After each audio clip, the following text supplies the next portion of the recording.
The Dr. Oba T'Shaka Show. Free your mind, and the rest will follow.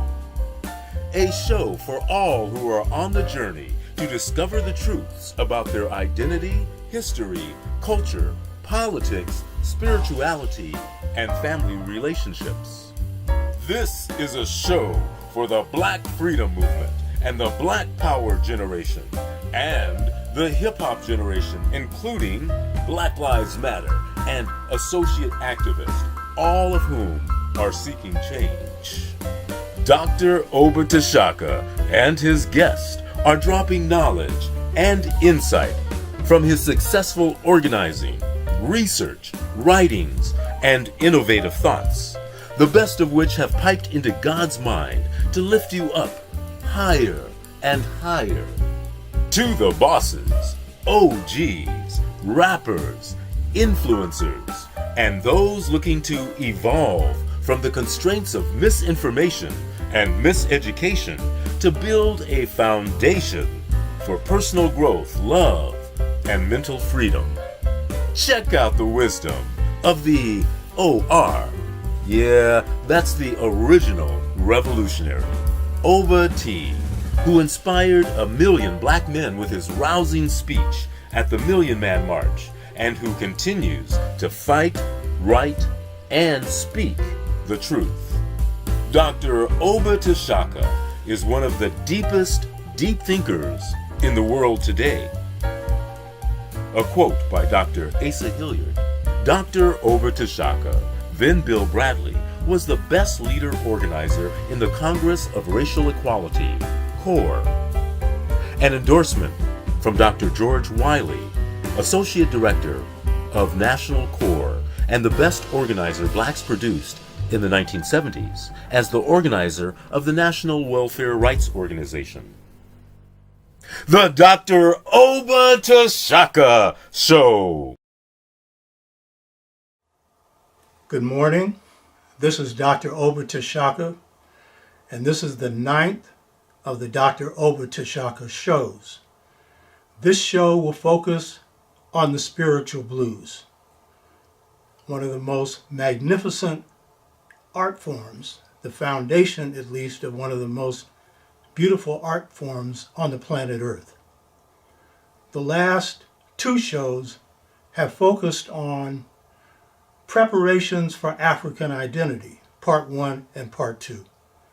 And this last show that you saw was a presentation that I did at Merritt College, the home of the Black Panther Party. They gave birth to the first Black Studies department at a 2-year university. And so that was a discussion of the fact that we have a culture, because as you saw in that presentation, and those of you that haven't seen it, check it out. A lot of our people think still that we don't have a culture, and these are young black folks. So today we'll focus on the spiritual blues. You'll see why I don't call it just the spirituals. You'll see that later. In part 1, I made the point that African American culture, or what I prefer to call New African culture, was created not by the elite, as most cultures are. Most cultures are created by the intellectual class.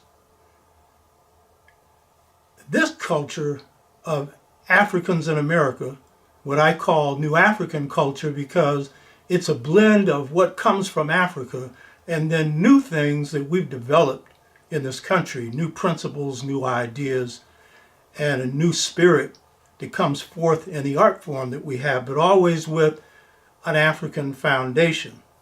So in the case of Africans in America, the culture was created by everyday black folks. As I pointed out before, field blacks. And it comes from their feelings, it comes from their heart, it comes from their soul. But most importantly, they are the creators of this culture because they're the most African among our people to this day. Not from the house slaves. and not from the intellectual class, because we had very few then, but even now, that intellectual class has to go back to these roots to get their views straight, to get their heads wrapped on right. So we're going to be focusing on the second creation of field blacks, and that was the art form. The art form that Europeans call the spirituals. We'll see that these terms don't really apply, but I don't feel that it's fitting for me to rename these. That's for the artists to do. But this art form that we have created was created in the midnight of hell. Black folks who are catching more hell from can see to can't see than you could ever imagine. It is an amazing thing that they could find within their souls and their spirits this vision to create not only a culture that was both old and new, based on African principles, but reformulated in this reality, but that they could also create an art form. What enslaved African people have ever done that before? And that should tell you something about the mentality of the people that created this. This is a magnificent creation.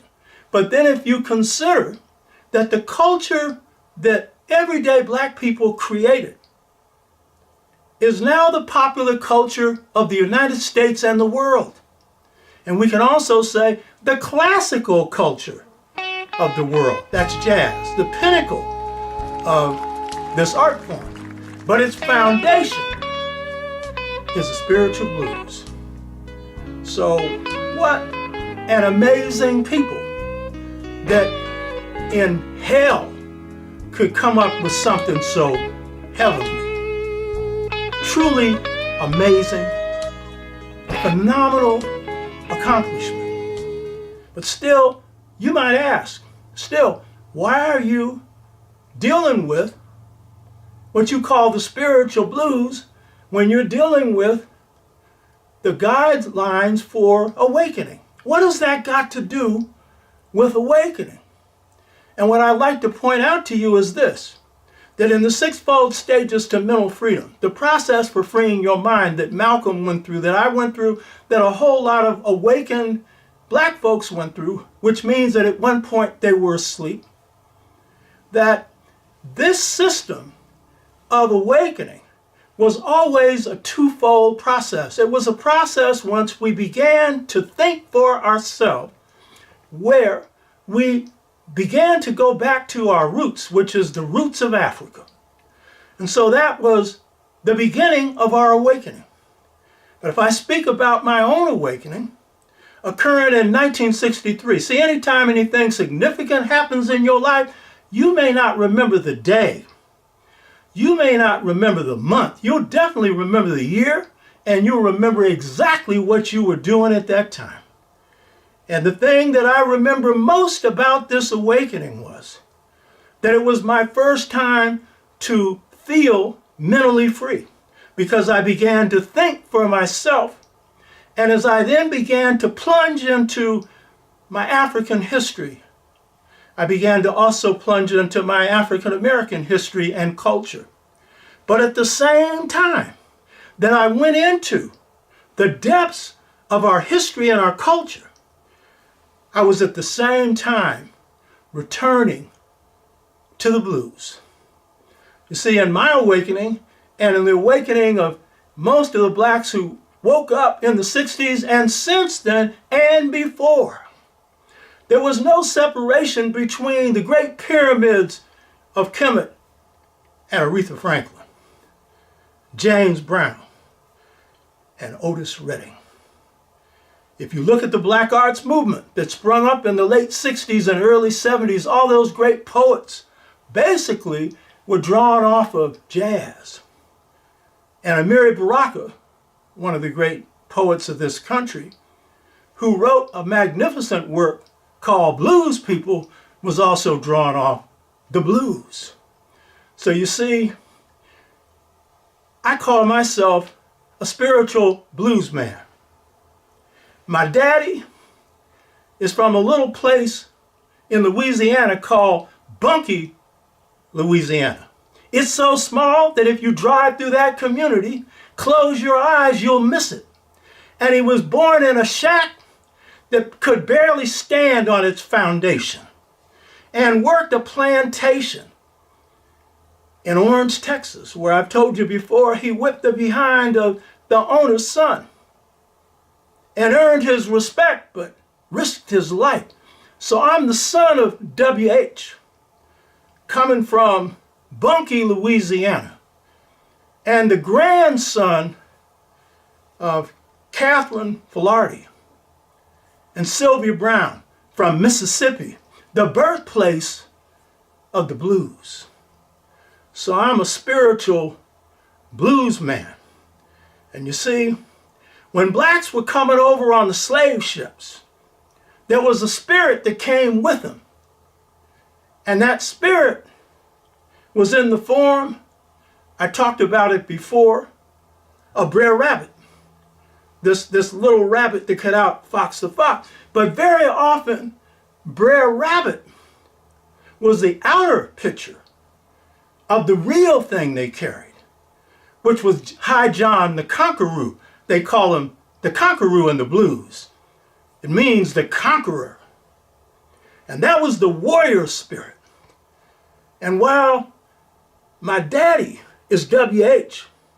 from Bunkie, my spiritual father is High John the Conqueror, the spirit of the spiritual blues, the spirit of black folks. And High John the Conqueror was Nat Turner, was Denmark Vesey, was Harriet Tubman. It was those Africans who stood up boldly and did their best to free their people from physical, spiritual, and mental enslavement. And so my spiritual father is the one that I feel, along with my daddy, that has inspired me to engage in a struggle not only to free my mind, but to engage in a struggle against the forces that oppress our people. So the spiritual blues is inseparable from the movements that we have carried out for liberation, not only on the plantation, but if you look at the movements for change in this country, singing has always gone along with swinging. Malcolm often said, because he was critical of the singing, because he was in the Nation of Islam. Now, he had been a Lindy hopper. He loved jazz, and if you loved the jazz, you loved the blues.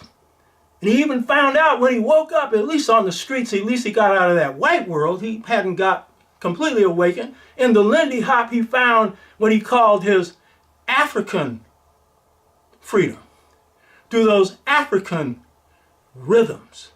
And so Malcolm, he tried to say that, well, you know, those movements in the South that were up there singing, they weren't swinging. And as much as I love Brother Malcolm, I got to correct him on that. Because when he said Muhammad Ali didn't win the heavyweight championship of the world by singing, he won it by swinging. I would beg to differ. And I would say that when he said, float like a butterfly, sting like a bee, Muhammad Ali, Muhammad was singing. And when he said to a fellow boxer, you're going to heaven in 7, that was poetic music. Black folks have music in everything we do. That's our African heritage. You hear me? And the poetry is at the heart of the music. The spiritual blues is the foundation, along with the culture of Native Americans, of the original poetic form of this country. The poetry of this country comes from the spiritual blues and all the creations that flow from that, as well as Native American music, Native American culture, which is the music of the air, the music of water, the music of nature. Absolutely beautiful. So why the spiritual blues when we're talking about awakening? Because if you don't go to the high point of your culture, you are not going to experience true mental freedom. So again, why the spiritual blues? The spiritual blues is the most beautiful aspect of the culture our people have created. The great philosopher of China, Confucius, reserved as the highest plane of his philosophy of Confucianism, which wasn't really his own ideas, but the summation of the three dynasties of China, Hsia and Shang, both of which were black, and then Chao, which was Asian. And he was a musician. And so the deepest part of the culture of Confucianism, which is the culture of ancient China with a black foundation, was in the music. The people who are ancestral to the Aztecs, the Toltec people of Mesoamerica, the Toltec people found the expression that could best capture God, the Spirit of God, in what they called flower and song. Flower was poetry, and of course song was music. All high cultures reserve the highest space for music. Great music. And so why the spiritual blues? Because it's the pinnacle of the culture. In the midnight of hell, our people saw a necessity to not only bring in a lot of Africa into the culture, but then went one step further and said, let's take it to another place. One of the missions of both African American or New African culture and the art form, and this is something that almost all our people say, is to bring beauty where there's ugliness.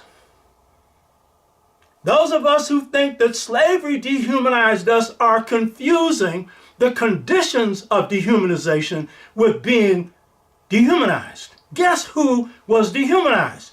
Those that inflicted it upon us. Guess who was savage? Those who engaged in that kind of behavior. But the African spirit was. And you hear everyday black people saying it all the time, baby, the one thing I'm not going to be is like them. You hear me? And that is the root of the souls of black folks. So why the spiritual blues? It brings beauty where there's ugliness.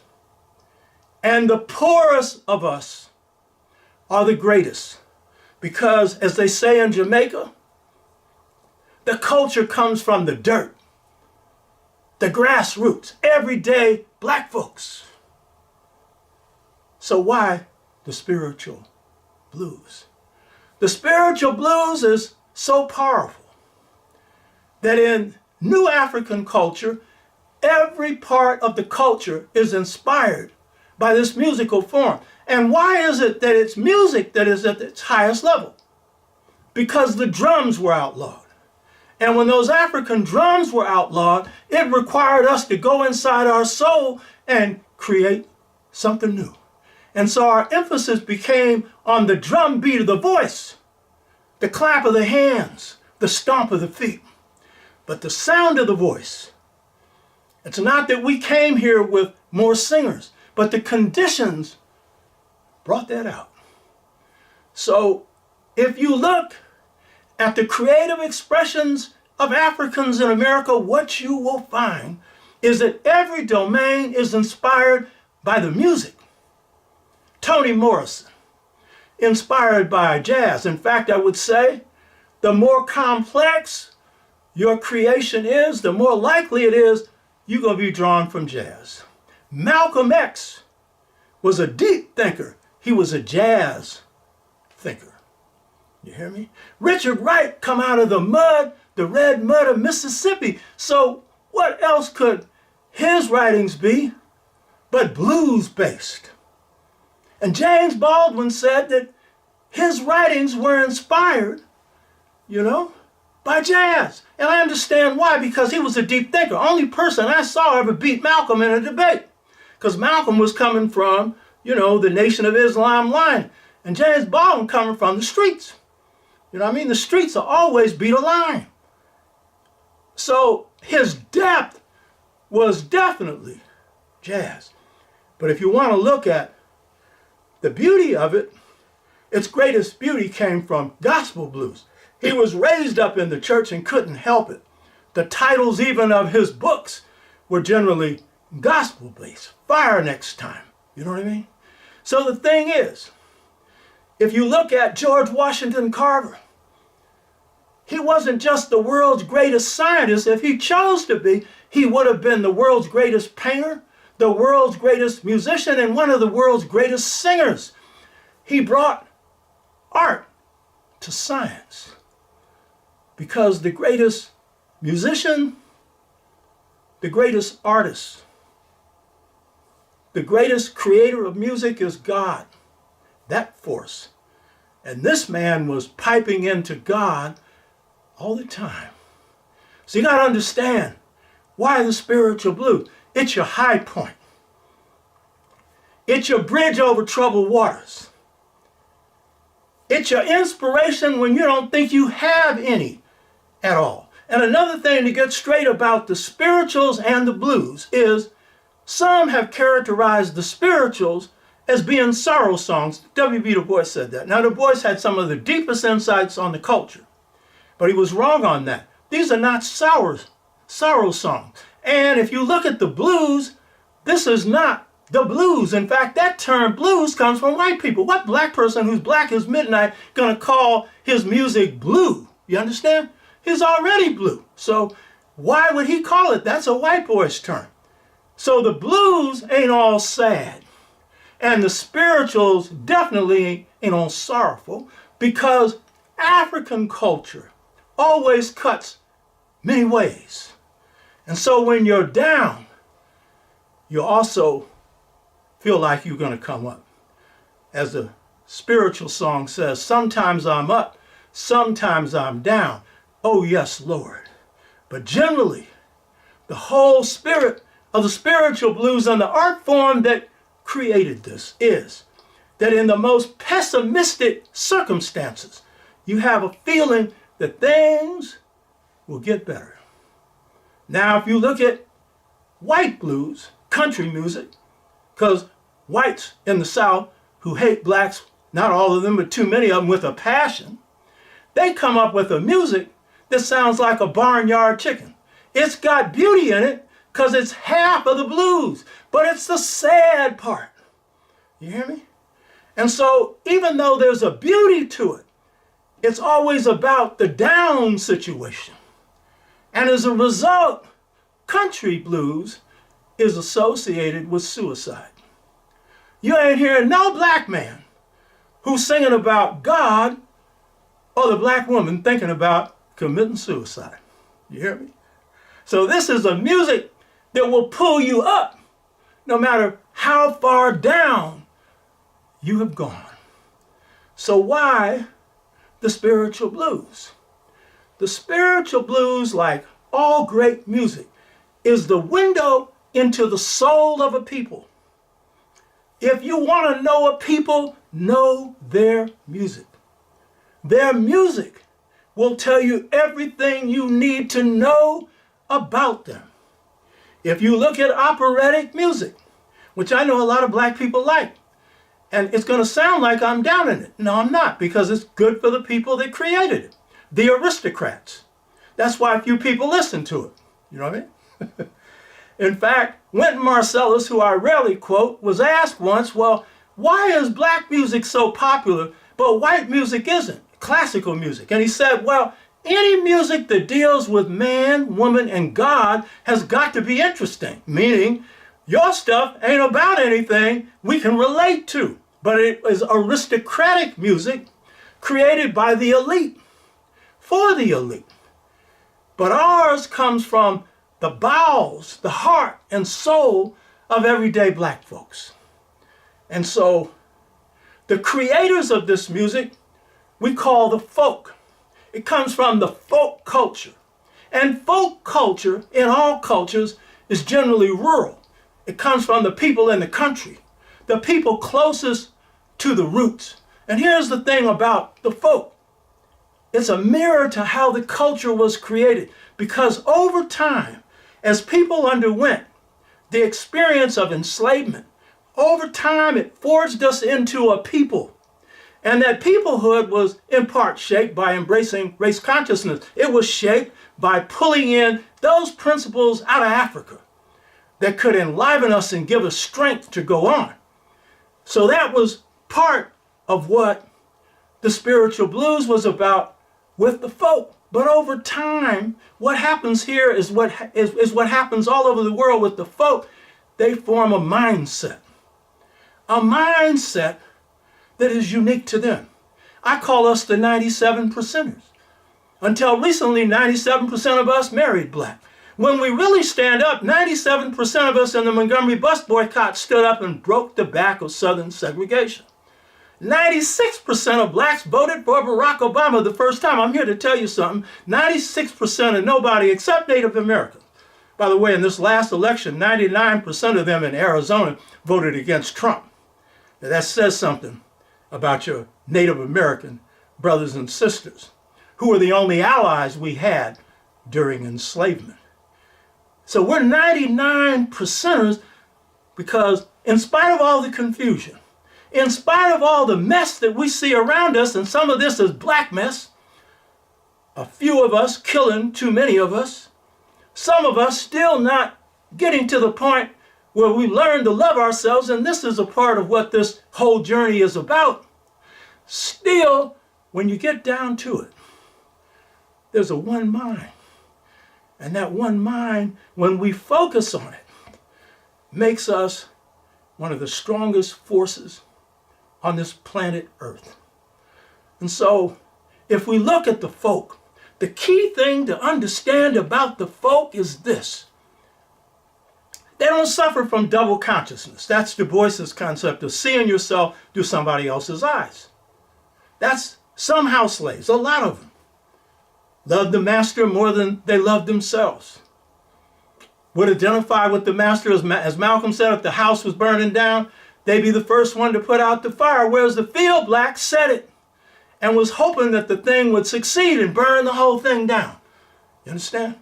So double consciousness, where you're seeing yourself through someone else's eyes, so you can't see your beauty except for the perception of someone else. And a lot of us have some problems to deal with that. To the degree that we do, we got to get rid of it. But for the most part, field blacks don't suffer from double consciousness because the folk do not care 2 cents about the sensibilities of white people.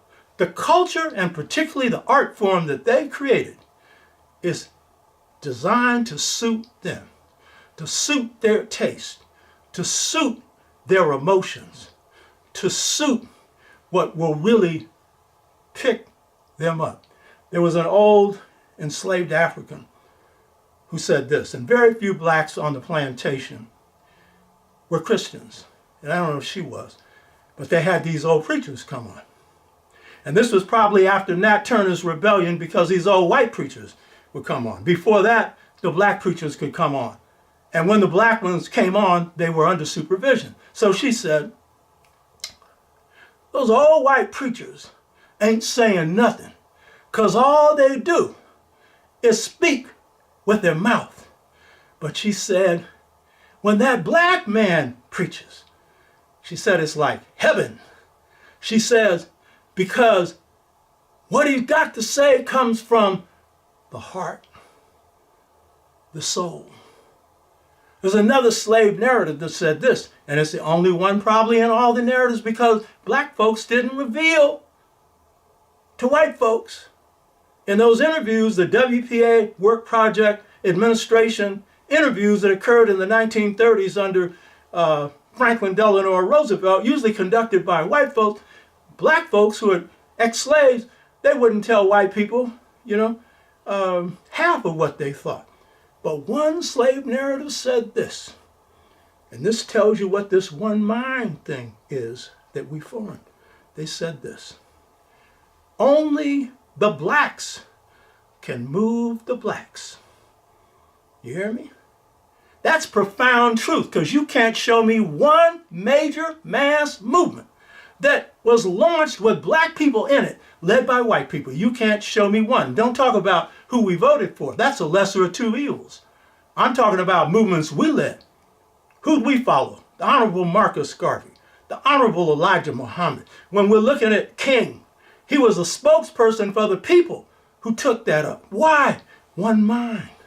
And what we understand with this one mind, that this represents us. So why the spiritual blues? It's a heart of our people. It's the window inside your soul. It shows you the greatness that you have within yourself. Now, the key thing about the spiritual blues is, like New African culture in general, it has an African foundation.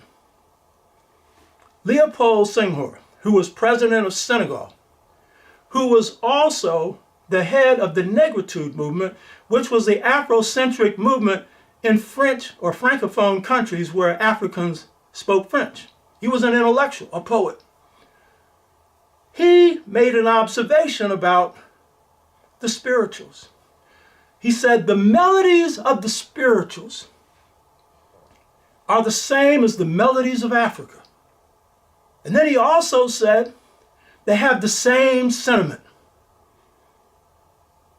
I would add that when this music was first being sung, first created, it was sung in the same syntax and accent of West Africa. And the proof of the pie is in the pudding. They have the McIntosh County singers who today still do the old spiritual blues. And they do it with a West African accent. The accent of somebody who is learning this language, but the African language predominates. And we call that Ebonics now, because later the spiritual blues gets inflected into this Niger-Congo Bantu speech pattern that is what 85% of black folks speak in this country. And it's not broken English. It's based on African linguistic rules, and it's a hieroglyphic language full of color. You hear me? If we're going to bury somebody, we don't say we're going to the funeral. We say we're going to funeralize him, because that's what you call turning a noun into a verb, a verbal noun, because action is always what's primary with us. Being what you're talking about is central. And so the sensibilities that Senghor talked about was the sensibilities of being what that music expresses. And when he talked about the melodies that you find in the spiritual blues are the melodies coming out of Africa. What were they? There's a song called Wade in the Water. Wade in the water, children. God's gonna trouble the waters. I ain't gonna sing because I ain't no great singer. I know not to mess this up. But guess what? That was an Igbo song. And the Igbo were called the Flying Africans. And what were they doing? They were going to the water to drown, because they came out of a free system. The Igbos had no kings telling them anything, though most kings in Africa were part of a democratic system. And so they could not stand the restrictions, the loss of freedom that came with slavery. And so they went to the water to drown. They were called the Flying Africans, because when they drowned, their souls would return to Africa. So in case you think the spirituals are some white boy's creation, you got it all wrong. The folk went for what they liked, and what they liked was fundamentally African. one of the most beautiful songs created by gospel blues. And gospel blues is nothing but the extension of spiritual blues. Thomas Dorsey is the father of it. But the person that inspired him was Reverend Tinley. Reverend Tinley was the one that set the pattern for him. And so this song, one of the prettiest ones in the spiritual blues, the gospel blues art form, this one was formed after he had undergone the most sad experience of his life, the death of his wife in pregnancy, and then the loss of their child a few days later. And the man was in the saddest state of his life. And one day he sat down at the piano in Chicago, and he had these long fingers, and he started to play some music that became one of the two greatest gospel blues songs ever, Precious Lord. Martin Luther King's favorite song. Mahalia Jackson sang it at the March on Washington. Precious Lord, take my hand, lead me on to the precious land. It went on to how he was weak and God was strong. Well, guess where the melody came from?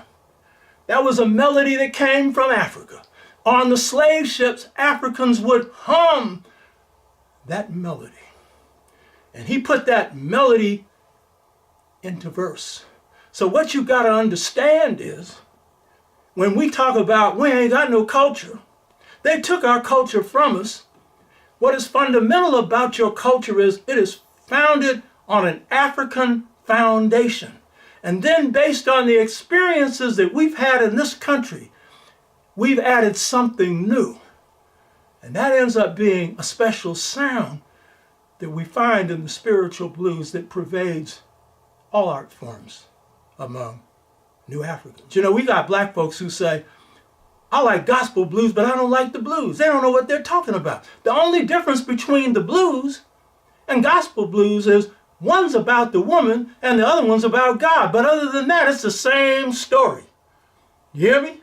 Run around here talking about you don't like it. Same sound and sometimes the same musicians. Because, by the way, Thomas Dorsey was a blues musician playing for Ma Rainey, who then decided to take the blues into the black church.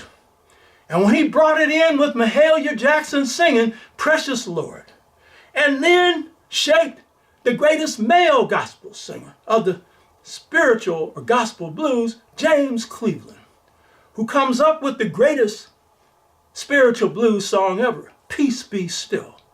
Master, the tempest is raging.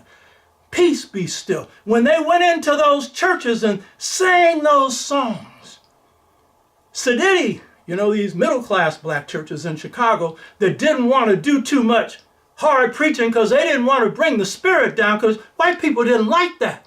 And they were trying to act white. But those people who come from the folk, that's what they wanted.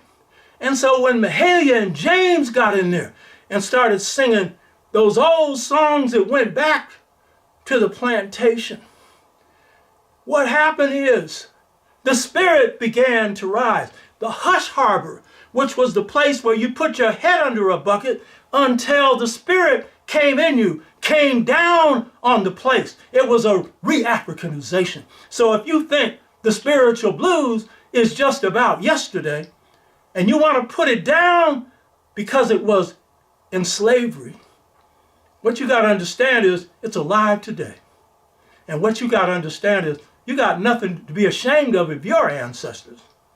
They did nothing but bring on the highest level of culture the world has ever seen. In fact, as Zora Neale Hurston said, the closer to slavery we were, the more African we were. So get it straight. The spiritual blues has an African foundation, as the culture does. The spiritual blues goes back all the way back to the roots of civilization. The Twa, who give birth to humanity, that is, God makes them the first human beings 144,000 years ago. It goes back that far. That's where our cultural roots go. I've gone over some of this before. And it is the Chwa, Europeans incorrectly call them pygmies, who give birth to the notion of God and the idea of one God. But it's not a killer cult concept. It's not a concept where males are going around trying to impose their stuff on everybody else. No. They describe God as the totality of forces, of which he puts a part in everything it creates. And I call God the light. The spirituals talk about this little light of mine, I'm going to let it shine. It's the part of God that's in every one of us. I've seen this light, a magnificent light. Quantum physics confirms this, but as Dr. Theophilo Benga, one of our greatest scholars on ancient Kemet, points out, quantum physics has reached a dead end because they don't know what they're looking at. They don't understand that this is a God force out here that's in a tree, that's in a rock, that's in a leaf, that's in a deer, and is definitely in every human being. And the Chwa give birth to music. The Pharaoh Pepi II, talked about the Chwa as the people who do the dances of God and who sing the songs of God. Why did he say that? Because they're your first musicians, and because they're God's first people, and because they're the most just people on the planet Earth, these hunter-gatherer societies where men didn't oppress women, where the old were not oppressed by the young, and where men spent as much time cuddling and loving their babies as the mothers did. They were the embodiment of truth and justice.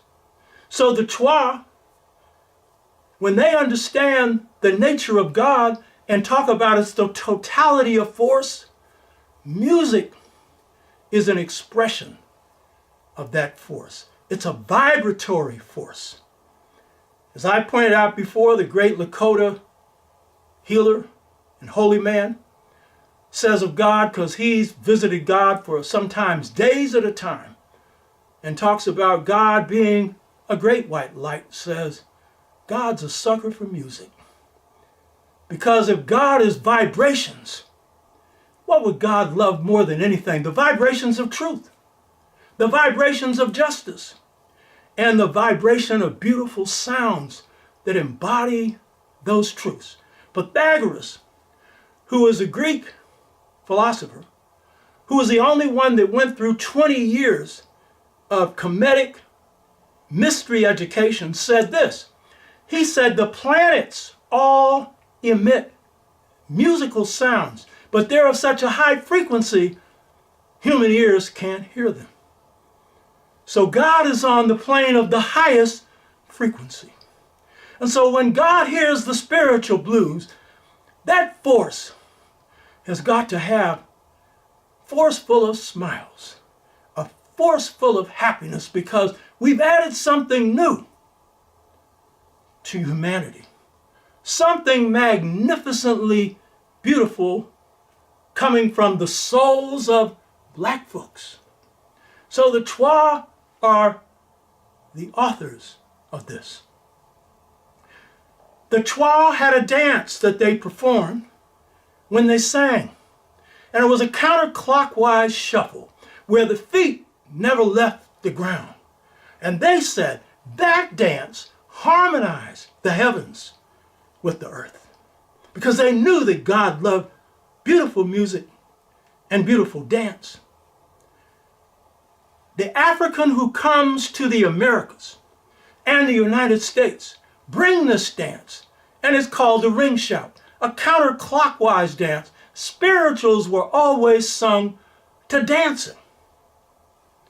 And they also said, this is the music that harmonizes the cosmos. So the spiritual blues is cosmic music. It's cosmic music that brings healing to the earth. I'm up here in nature where I live, and I get to see the bluebirds every now and then. I saw one this morning. And the prettiest of the bluebirds, I'm sorry, sisters, is that male bluebird because he's got the crown. But they're both beautiful. And so the body of the bluebird is light blue.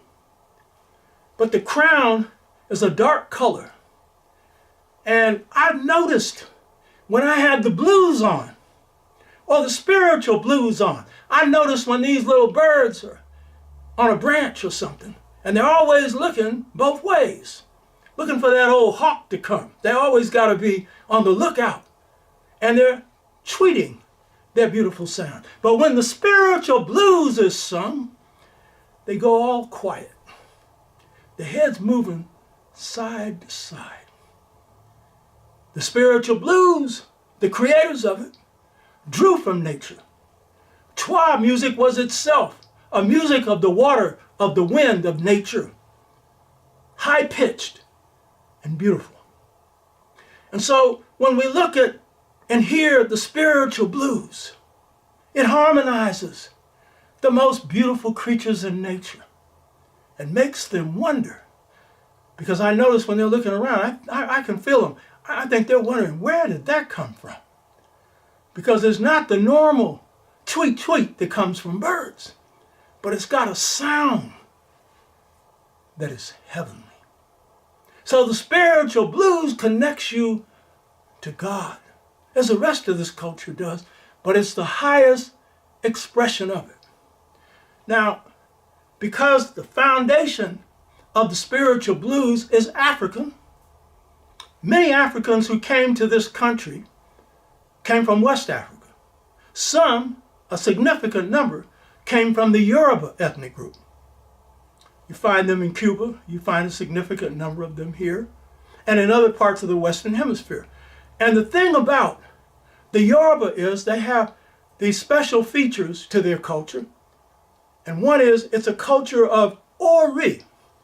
Ori is referring to destiny. And so the Yorubas say, and by the way, the Igbo believe the same thing.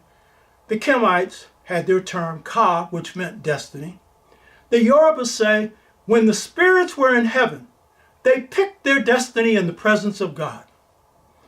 They picked the parents that they would be born to. They picked the trials that they would face. They picked their strengths and weaknesses. And then they forgot it. And the task in life was to remember it. But the idea of Ori is that everyone has a unique set of gifts. Whether or not they are fulfilled is based on free will, hard work, and good character. Of course, we'd have to question this because there's some people doing very well in this world who don't work, have bad character, and are bleeding the planet Earth. And I know a lot of us believe sooner or later they're going to pay their dues. I think it would be better sooner than later on this earth rather than in heaven. But the point about the Yoruba is they believe that the uniqueness of each person is extremely important. So their aesthetic concept derives from this. And it comes from a term called Iwa, I-W-A, Liwa, L-W-A. And what does this mean? It means that character is beauty. Character is beauty. Now I want to say something here. Their concept of aesthetics is not moral. It's descriptive. And so what they mean by that is that the artist, the singer, the drummer, the musician, the painter, that captures the essence of whatever it is they're singing about, carving about, or dancing about, then that is Ila Iwa. It is beauty for them because it has captured the essential quality of that being. It could be the ugliest creature on earth. It's not a question of how it looks. It's a question of what it is. And we have a saying in African American culture. It says, every tub stands on its own bottom. It's non-judgmental. I know a brother who would say this to his family, and the family, made up of a lot of Christian women, was very judgmental of their older brother, who was a gambler. out in the Bayou Fort Orche of Louisiana, where voodoo is strong. He was a gambler. He had women all over the place, and they saw that as sinful. But his younger brother, who was head of the family, said, every tub has its own bottom. That's the essence of him. He gambles. He likes pretty women. That's the way he is. Capture that, and that's beauty. So, ila iwa, or the essential nature of a thing, which is beautiful,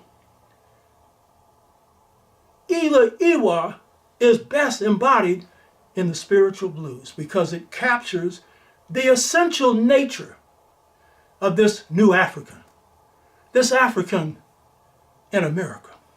Because this African in America underwent stress and strain where we just couldn't take the culture of Africa and just drop it here as Africans could do in the Caribbean and have a hybrid culture where on the one hand it's basically African and then there's a European one on the side, but the African one is predominating over the European one, but they both exist side by side. We didn't have that opportunity to just take the whole culture and drop it here. We had to struggle to recreate it. And so as I pointed out before, the ethos or the way of life, what's unique about us as a people is creativity. And we're the most creative Africans, and I believe the most creative people on the planet, not because we came here more creative, but because the circumstances demanded that in order for us to continue, we would have to go inside our soul and take what was old and create something new. That was new African culture. And that's the art form, the foundation of which is the spiritual blues. And so this uniqueness describes us. Now, among the Kemites, there's something that explains this uniqueness. The people of Egypt, they called their beginning Sep Tepi, first occasion. And by that they meant the time in which there was nothing but a watery mass on the earth. It wasn't water, but light water, out of which emerges God, Ptah. So they have a philosophy of origin that precedes God. But the key thing is, it's a watery mass. And so what ends up happening with them, everything they did when it came to creation, they would always go back to that first occasion. If they built a pyramid, they would have water around it, reminding them of the watery mass. And by the way, the Mayan, one of the great civilizations of Mesoamerica, who were inspired by the Olmecs, who developed out of the 25th dynasty, some of them migrating into Mesoamerica and laying out the pattern for step pyramids. When the Mayans built pyramids, they'd always have a little water around it. They're going back to our first occasion. So when we look at any people, when it comes to how they create, they will usually go back into the depths of their soul and draw on their beginnings. Every people do this. They're not conscious of it. Europeans do it. I won't go into how they do it, but I know, I study them. You know what I mean? They'll go back to theirs. They ain't too pretty either. But they'll go back to their first occasion. And so, with us, a people who are creative, anytime we start on a new enterprise, whether it's political, whether it's social, whether it's artistic, whether it's poetic, whether it's musical, whether it's blacks in the Bronx, in the depths of the Bronx, where fires are burning everywhere, where everything is ugly, they come up with something beautiful. Hip hop, which is nothing but urban blues. But they went back to first occasion. The word, which is one of the first principles that come out of our culture. So if we look at our folks here, we go back always when we're starting on something new to the first occasion. And what was that first occasion for us? A slave narrative described it this way. They were talking about the music, but it is a paradigm for the culture in general. When creating a new music, one enslaved African said, we think of a sound of Africa, and then we recreate it on the spur of the moment. The spur of the moment. What this tells you about the African is, in order to create and recreate a culture here, we had to go inside our souls, draw on what we had, and come up with something new. But it was in the moment. It was spontaneous. And I should also say, as this culture was developed, it became organized, because it always goes more than one way. But spontaneity is the favorite thing in our culture. When Miles Davis would go into a recording studio, and this took great courage because he was a great innovator. Innovator means he created new schools of music, and absolutely beautiful. He had this beautiful melodic sound, kind of blue. Wasn't just one of the best-selling jazz records, but one of the most beautiful. Miles would go into a recording studio, and he had nearly lost his voice because he had a operation on his lungs, and he was told not to talk loud, but Miles had to talk loud. And when he raised his voice, he lost most of it, so he'd always do this thing of, he'd come into a studio and say, "Good music starts with what you know, and you rise above yourself."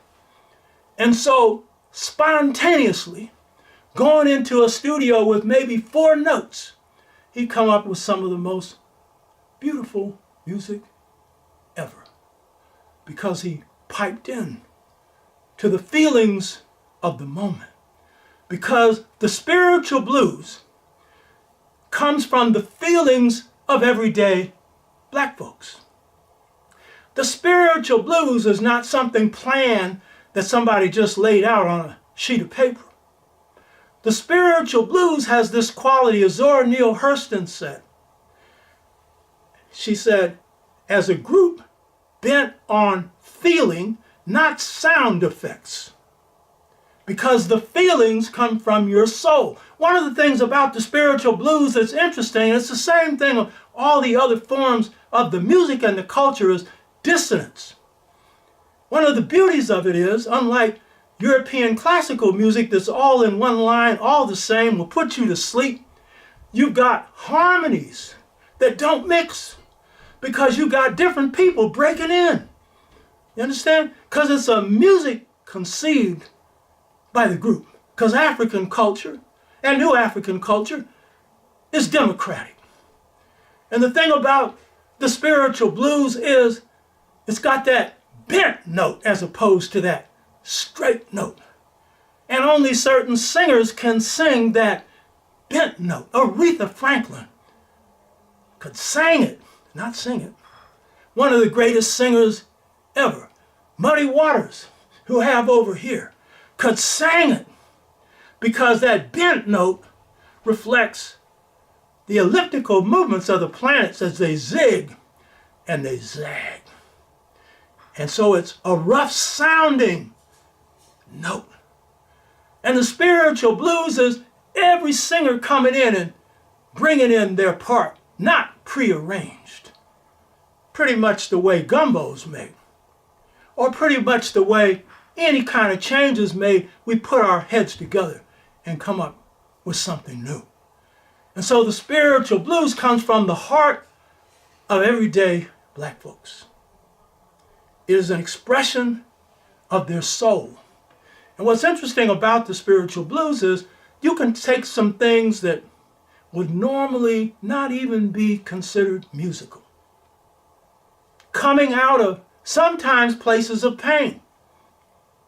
The moan, which is characteristic of all black music, but especially the blues and the spiritual blues. That moan. I've heard compositions just made up of the moan. And enslaved Africans would say, we moan so the devil wouldn't understand what we're singing. And they weren't Christians. They meant the white boy, because they called him the devil. You hear me? But that moan is taking something that could have come from saying some of the most horrible things and turning it into something beautiful. So it's everyday black folks who came from their souls and created this music, drawing from Africa, but adding something new. So the spiritual blues has that foundation. The spiritual blues has a twin sound. The spiritual blues comes out of a unified sound. It comes out of a philosophy of unicity that we talked about before, Ma'at. And so the authors of this didn't have the idea of the spiritual and the physical or material being separate. They were all one. And just as God among the Twa was a totality of force, the music of the spiritual blues, the music of our art form, and our culture in general is a 24/7 thing, one that you feel and live. In our culture, to know the truth is to be the truth. The best singer speaks from and sings from their soul. The best speaker does the same thing. In our culture generally, that's the requirement. So the blues is not Saturday music and the spirituals is not Sunday music. They're total. They cover every occasion. And the sensibilities that Senghor talked about that's contained in the spiritual blues, that contained in all the art forms, talk about every situation. And not just about heaven. Every situation in life.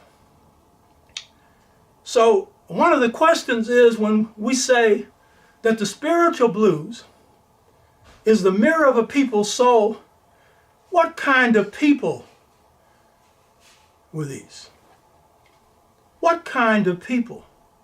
Remember what Frederick Douglass said when he talked about his friends on the Freeland plantation. He said they were noble souls. Noble souls. One observer of black people during the period of enslavement was a woman named Elizabeth Kilham. It's a white woman. And her observation when she looked at black people was, she said, these are a people of greatness. These are a people of kindness, of feeling, of caring. And another one, her name was Elizabeth Alliston. She says, these are aristocratic people. And so what we have to understand is the spiritual blues comes from a people who were aristocratic. And they had this idea that they were noble. My mother was called Queen Sylvia by her friends. My godmother, when she was dancing one time and a brother was common with her, she said he was common, as though she was aristocratic. So the old folks came from that. So I want to conclude by saying this. The spiritual blues comes from an aristocratic people who come from a mindset that is twin, where the blues are the spirituals, good is bad, and God is everywhere. Thank you. This mighty black culture has a national anthem, and it isn't the Star-Spangled Banner. It's the signature song of the spiritual blues. Oh, freedom. Oh, freedom. Oh, freedom. Oh, freedom over me. Before I'd be a slave, I'd be buried in my grave.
Dr. Oba T'Shaka is the author of 5 books, each of which is considered a masterwork.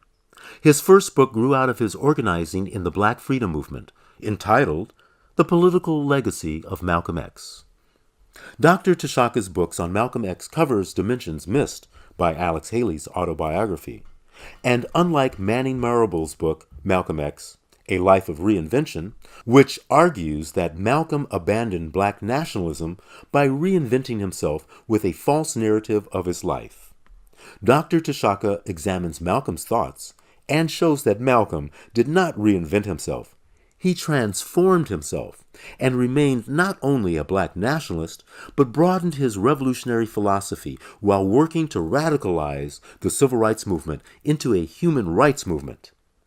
In this analysis, T'Shaka combines activism with scholarship and allows Malcolm to speak for himself. The Art of Leadership, Volume 1 and 2, are Oba T'Shaka's second and third books. They are the only books in the modern world today on African and African American leadership traditions and systems. These 2 volumes are used in Black Studies departments, seminary programs, churches, and community organizations in Africa, Britain, Holland, and the Caribbean, and throughout the United States. T'Shaka's 4th book, Return to the African Mother Principle of Male and Female Equality, is considered by scholars to be a classic because it is the only book to accurately define the paradigm or model for African and African American families.